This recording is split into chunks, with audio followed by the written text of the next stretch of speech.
kind of funding wrestling. I mean, obviously, I don't think Donald Trump is involved because he's too busy making America great again. Yeah. The other question is how many billionaires are stupid enough to invest in wrestling. That's the other question. Well, person I threw out there was maybe Mark Cuban. Yeah, Mark Cuban. So supposedly Mark Cuban is super interested in doing more wrestling. I think he just signed up with WoW too. So he's going to do. So he's already doing New Japan. Supposedly he signed a contract with WoW, and I could see him doing his own thing too, right? That would make sense.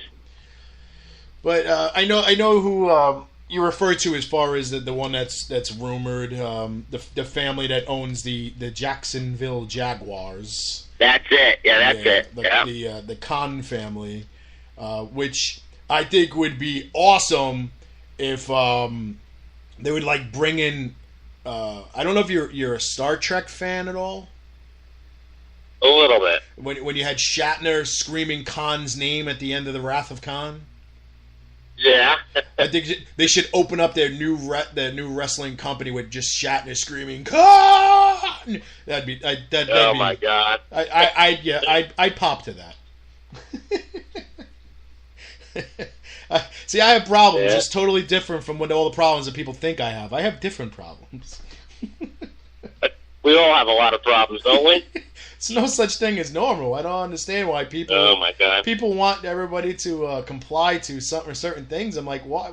If we all did that, we'd all be boring. Who the hell would have anything to talk about? Yeah. Shit. I would have nothing to talk about on the show. Not at all. One of the things on the cruise, I hope they improve if they do it again, is the ring was out on a flat surface. Mm-hmm. So, and there was no seating, so everybody was standing. So if you're a couple rows back, you can't even see the matches. So I'm hoping if they do it again, they're going to raise it, raise the ring a little bit somehow. And the second thing that was kind of cool is in the theater downstairs, they did comedy shows and stuff like that inside a wrestling ring, mm-hmm. but they didn't utilize the wrestling ring at all for shows. So there's options, like I said about other promotions coming aboard, that there's going to be, shows on the deck and hopefully shows in the theater too, which would be real cool. Yeah.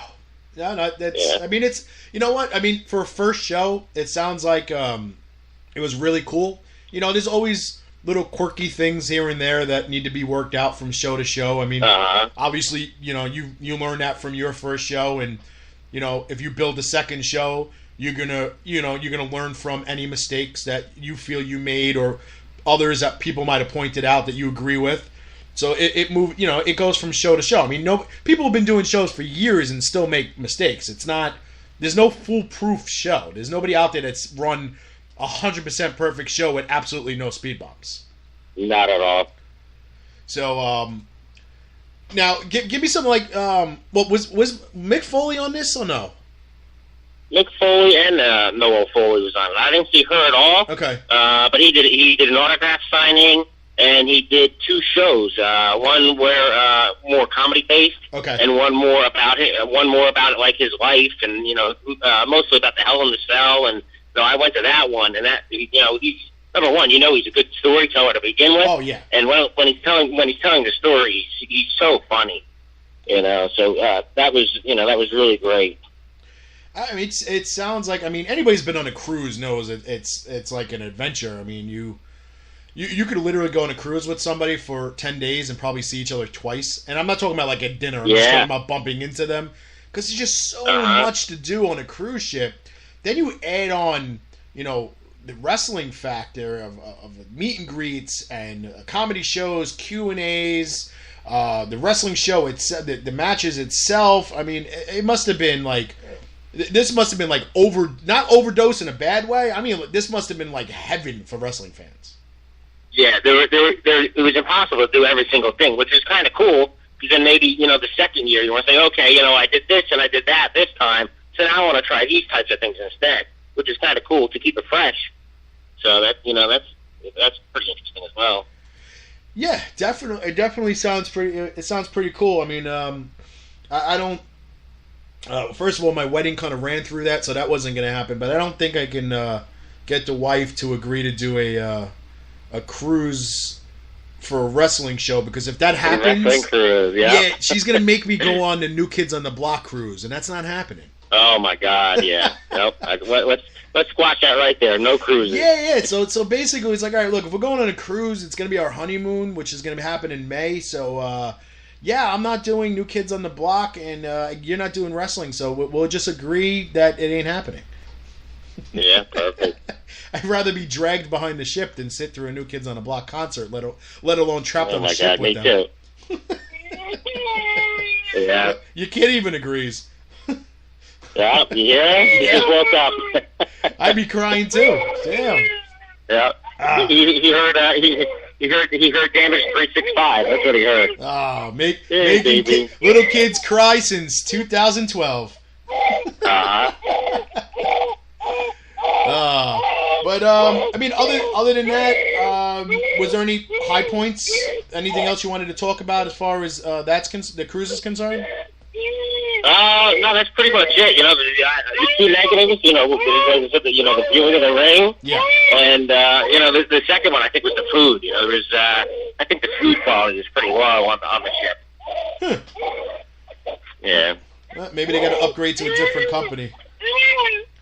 Yeah. So, but yeah, folks, what's the website people could go to check out Pro Wrestling After Dark show on November 9th?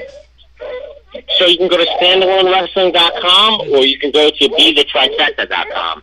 Either site will take you there. Okay, and then you got some guests November 10th as well at Big Event? Yeah, I'm going to have Teddy Hart, Brian Cage, and Melissa Santos, and from Pro Wrestling After Dark, the Rat Bastard will be there.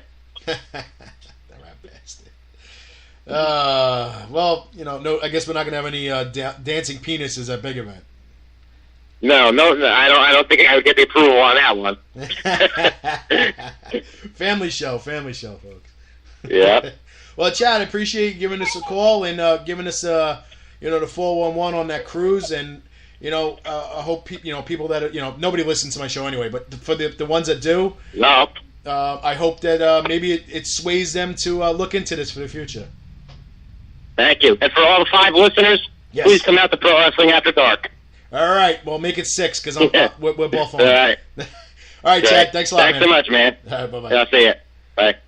As Chad Minnis of Standalone Wrestling and Pro Wrestling After Dark, and the guy who nobody can match as far as cleaning toilets is concerned. You can check them all out, standalonewrestling.com, and they're also on Facebook. But oh man, very interesting. But we're gonna take a quick. This is gonna be like a half a commercial break. It's only 2 promos. And when we get back, I'm going to talk a little bit about... what? The hell with the commercial. We'll do that later. I want to talk a little bit about Evolution and Crown Jewel. Okay. Look, everybody knows there's probably no bigger supporter of women's wrestling, than I. I mean, I would say 80% of the talent I bring in is female. I'm partners on a women's brand that we promote women's wrestling. We do shows 4 times a year. We're even doing a Gender Wars show involving a lot of the Women of Warriors stars and the roster coming up on November 10th in Brooklyn, New York. You can go to warriorswrestling.com for tickets for that. So when WWE decided they were going to do an all-women's pay-per-view, I was the first one. I was so excited. I really was. I was just like, wow, this is amazing. Finally, they're going to push the women to the front and let them showcase their talent. All this talent that they got. And I mean, come on. There's like 30 women on the WWE roster, not even counting NXT. Or, any other subsidiaries that they have. I don't know if they have any in Great Britain or anywhere else, but come on. They have all these women, all this talent to showcase. You're coming off, Ronda Rousey just winning the title, Becky Lynch with the title. I mean, you got all these riding these highs coming into this pay-per-view, and then the first thing you do is screw it up right out of the box with the announcement. Right out of the box. And I was going to download it and play it, but I ran out of time. But anybody remembers, what was it, Monday Night Raw? Stephanie, Triple H, Vince all came out to announce this groundbreaking event, an all-women's pay-per-view. But announced and booked and billed as the first ever all-women's pay-per-view. Not WWE's first ever, or first ever in WWE history. First ever all-women's pay-per-view. So right off the bat, right out of the box. Bullshit. You just pushed them backwards. As you went out there to push them forward, you just pushed them backwards. And none of anything I have to say has to do with any of the talent in the back. None of the current stars. Not even the ones that they dusted off and brought on the pay-per-view. Is any of this on them?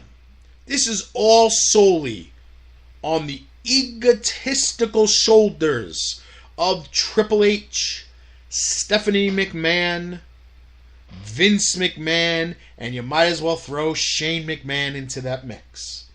Because they're all one as far as I'm concerned. Vince has the final say, so this is all on his shoulders as well, as he balances all the other ones on his. Right out of the box, you screw it up. Anybody who's a wrestling fan, and I don't care, I don't want to hear that, oh, who's Impact? Oh, nobody watches TNA. Nobody watches this crap. 2013 all-women's pay-per-view run by TNA Impact Wrestling, a Knockouts pay-per-view. Where Madison Rayne and Gail Kim absolutely tore the house down. If you haven't watched it, you might want to watch it, because it was better than any match that was on the Evolution pay-per-view. Any match. Just because you don't watch it doesn't mean it didn't happen. And just because WWE said so doesn't make it correct. WWE changes the timeline and changes history more times as a goddamn flash. They change it to versions that they want you to learn and they want you to believe. Their own version, not the real version. And the same people that complain about how they changed the history of titles, how they compared this title with that one, how they were comparing Brock Lesnar's title reign with the WWF Championship and the WWE Championship, the brand title. And people were complaining about how WWE is making up their own history. Are the same people that believe every word WWE says about the first all-women's pay-per-view. Can't have it both ways, folks. It's either factual or made up. Facts are, 2013, TNA Impact Wrestling put on an all-female pay-per-view, The Knockout Show. Facts. WWE this past weekend put on a all-women's pay-per-view. Facts. Billed as the first ever. Not a fact. First in WWE history. Fact.